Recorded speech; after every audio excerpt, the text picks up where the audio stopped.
All right, let's just jump right in. I want you to picture this.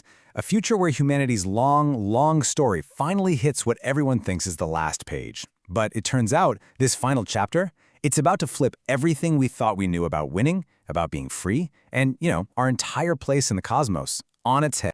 So, after a war that was just brutal and felt like it would never end, the fight was finally over. Humanity had actually won. I mean, this was it. This was the moment that generations had only dreamed about.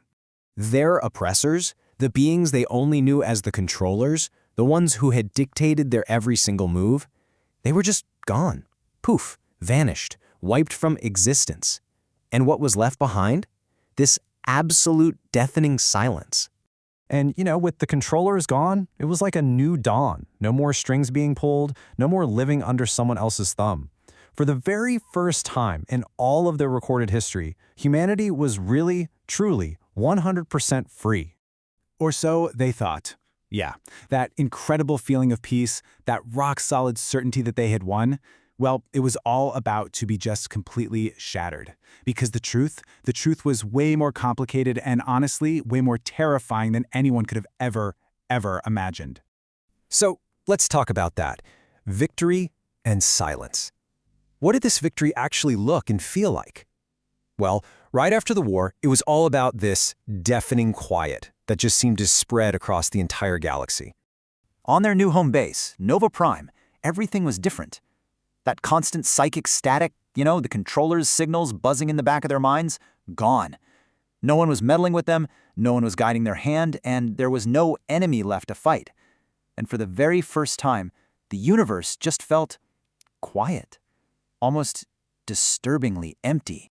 And this was the prize, right? This is what they fought and died for. The right to make their own choices, build their own society, and chart their own course through the stars. They believed it down to their bones, that they were finally in control of their own destiny. But in all that quiet, some people were listening, a little more closely than others. And what they started to hear, well, it would become the very first thread they'd pull that would unravel their entire new reality. So you've got this group of scientists, right? And they start picking up on these weird things, little anomalies, faint echoes out there in the void, and it all led them to ask this really unsettling question. Okay, the controllers are gone, but was the system that held us captive, was it ever really turned off? And that search, it led them to a signal. And this wasn't just some leftover ghost or an echo of the war. No, this was a faint but persistent and very clearly artificial signal coming from way out there in the uncharted depths of space. And here's the part that sends a chill down your spine. They analyzed everything about it. Its signature, its frequency, its basic structure, and the one thing they knew for sure, this signal was not from the controllers. It was something else, something older. This brings us to the puppets masters. Because the race to decode that signal, it led to maybe the biggest, most world-shattering revelation in all of human history. That enemy they spent centuries fighting, turns out they weren't the real enemy at all. So when they finally crack the encryption, the message they get back just changes everything. It wasn't some kind of threat, it wasn't a hello there, it was just a simple, cold statement of fact that completely rewrote their entire history. It said, the controllers, too, were an experiment.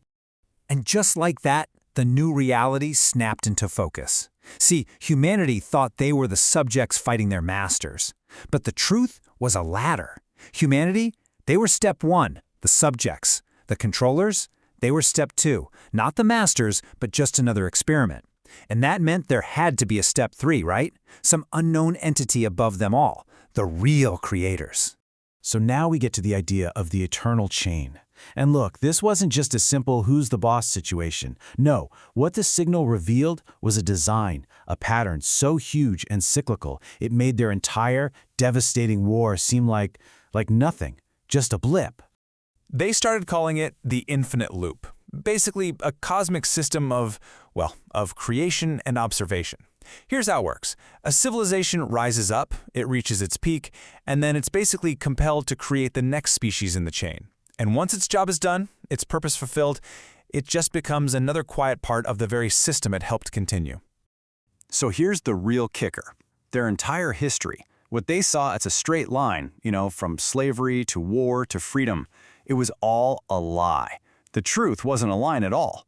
It was a circle, an endless repeating loop of creation, control, and then doing it all over again. And that was the ultimate hard truth of it all. No one was ever really free. Not humanity, not even the controllers they hated so much. They were all just cogs in a giant machine, links in this eternal chain serving some grand purpose that they never even knew existed. Okay, so our final section here. Your cycle is complete. Just as they were trying to wrap their heads around all of this, one last direct message comes through on that same channel. And this one wasn't a history lesson. It was an order. The first part of the message was incredibly simple and totally absolute. Your cycle is complete, just like that. Their time as the test subjects, as the species being watched and poked and prodded, it was over.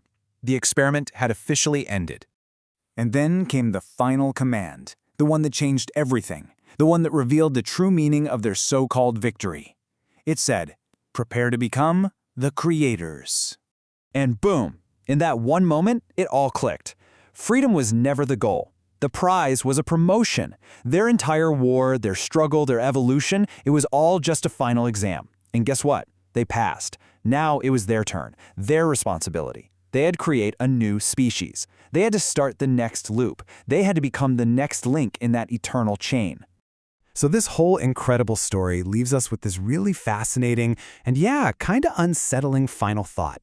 If history just keeps repeating itself, if it's all just one big cosmic cycle playing out over and over and over again, it really makes you look at our own history, doesn't it? Our own wars and our own big wins, and you have to wonder, are we just living out a story that's already been written? And if we are, when does our cycle begin?